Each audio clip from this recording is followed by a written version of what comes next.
तो दोस्तों आज जो है हम लोग छठी शताब्दी के बारे में पढ़ेंगे। और इससे पहले जो है हम लोग लगातार वीडियो को बना रहे हैं और आप भी जो है इस वीडियो को जो शुरू से हम लोग चले हैं उसको आप लोग देखते हुए आगे बढ़ते होंगे, क्योंकि दोस्तों 1 नंबर या 0.5 नंबर ही महत्वपूर्ण होता है। क्योंकि सब तो नंबर अच्छे अच्छे बना के आते हैं, लेकिन जो है एक होता है न, किनारा पे आके क्या होता है, बहुत प्रॉब्लम होता है। तो इसको प्रॉब्लम ना हो इसके लिए हम लोग पहले से ठोस रहना है, और जिससे कि किसी भी प्रकार से पछतावा की कोई गुंजाइश नहीं होनी चाहिए। तो दोस्तों हम लोग जो है स्टार्ट करते हैं एक सही तथ्य के साथ कि दोस्तों वक्त रहता है तो समझ नहीं आता है, और समझ आता है तो वक्त नहीं रहता है। तो मैं यही बोलूँगा कि अगर आप तैयारी कर रहे हैं तो आपके पास भी वक्त है, इसलिए इस दोहा को दोहराइए मत, वक्त का सही उपयोग करिए। और फिर वक्त निकल जाएगा तो फिर पछतावा करने से कुछ मिलने वाला नहीं है। इसलिए दोस्तों समय को ध्यान में रखते हुए आप लोग जो है हमारे साथ स्टडी करिए मन लगा के। इसलिए हम लोग जो है फर्स्ट में इस चीज़ को हम लोग जो है बोलना उचित समझे। और हाँ बताइएगा कि हमारे पढ़ाने के तरीका किस प्रकार से है, अपना जो है रेटिंग ज़रूर दीजिएगा। तो देखते हैं, यहाँ बताया गया है कि यहाँ से स्टार्ट करते हैं कि अंग के शासक जो है बृहदत्त को पराजित कर अपने राज्य में मिला लिया। यानी कि देखिए इसको छोड़ दीजिए, कुछ मतलब पता नहीं चल रहा है ना। विनयपिटक, यहाँ से चलते हैं। विनयपिटक से ज्ञात होता है कि उसने वेणुवन और नामक जो है उदयन बोध एवं संघ के जो है निमित्त प्रदान कर दिया। दिग्नीय है ना, दिग्नीय से ज्ञात होता है कि बिंबिसार ने, देखिए यहाँ से ठीक अच्छा लगता है ना, यहाँ से देखिए टॉपिक बनता है। दिग्नीय निकाय से ज्ञात होता है कि बिंबिसार ने चंपा के ब्राह्मण को वहाँ की संपूर्ण आमदनी दान में दे दिया।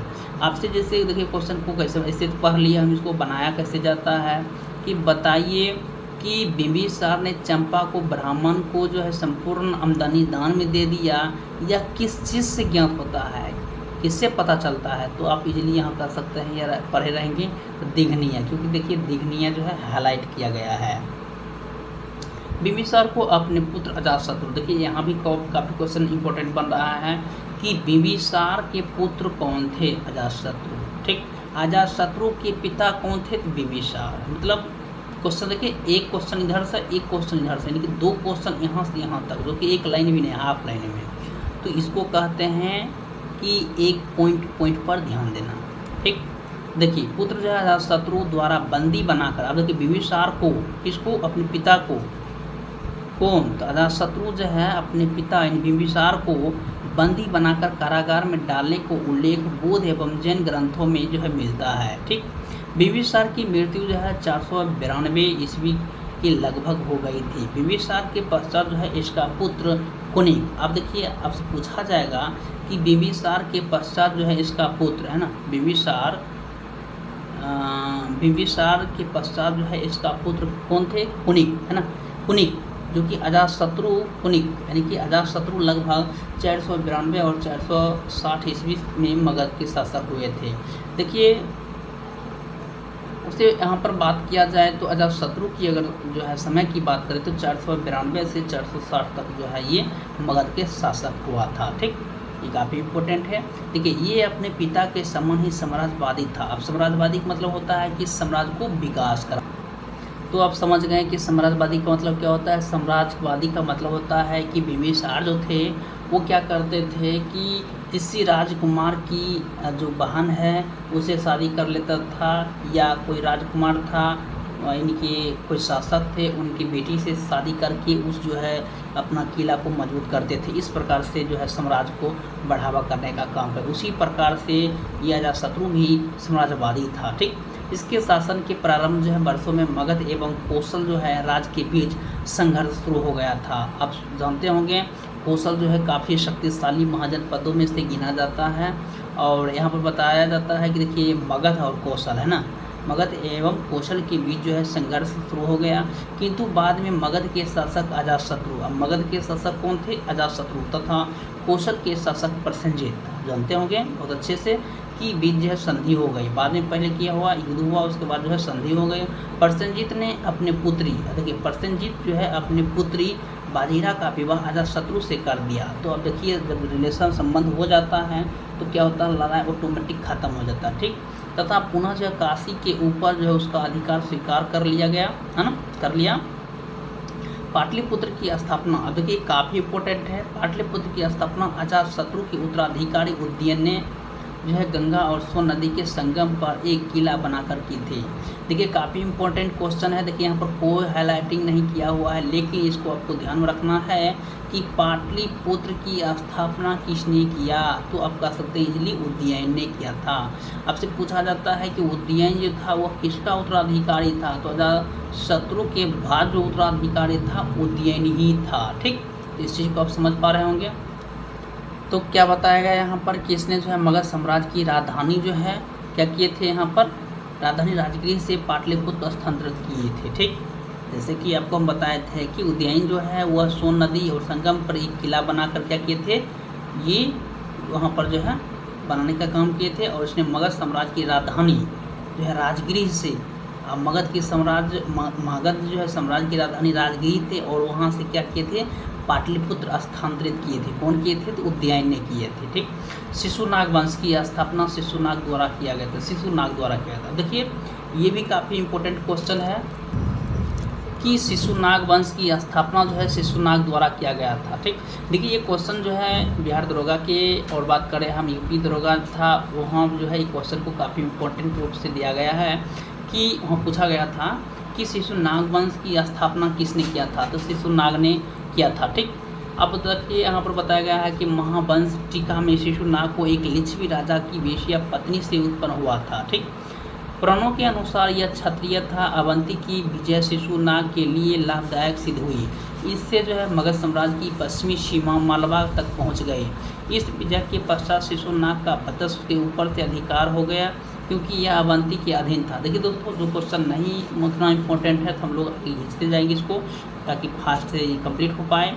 अवध जो है अवंती और बतस पर अधिकार हो जाने के बाद जो है पश्चिमी देश के साथ जो है पाटलिपुत्र को व्यापार वाणिज्य के लिए एक नया जो है मार्ग प्राप्त हुआ, ठीक, नया मार्ग प्राप्त हुआ। शिशुनाग ने जो है शिशुनाग क्या किए थे कि व्यापार वाणिज्य के लिए जो है एक नया मार्ग प्राप्त हुआ था। शिशुनाग जो गिरि वर्ज के अतिरिक्त वैशाली जो है नगर को अपनी दूसरी राजधानी बनाई थी, ठीक, जो कि बाद में उसकी प्रधान राजधानी बन गई थी। शिशुनाग ने लगभग 412 से 394 ईसा पूर्व तक जो है शासन किया था। आपसे पूछा जाएगा कि 412 से 394 जो है वह किस वंश ने जो है शासन किया था, ठीक, तो आप कह सकते हैं शिशुनाग ने, ठीक। अब देखिए यहाँ पर है कि महावंश के अनुसार शिशुनाग की मृत्यु के पश्चात उसका पुत्र कलाशोक, जो कि आप जानते होंगे कलाशोक का जो है काफ़ी इम्पोर्टेंट रहा बौद्ध धर्म भी, तो ये जो काफ़ी इम्पोर्टेंट रहता है जो कि यहाँ पर ये शासक के रूप में कार्य किए थे, ठीक। कहता है कलाशोक राजा बने थे। अब देखिए यहाँ क्या कहता है शिशुनाग की मृत्यु के पश्चात उसका पुत्र।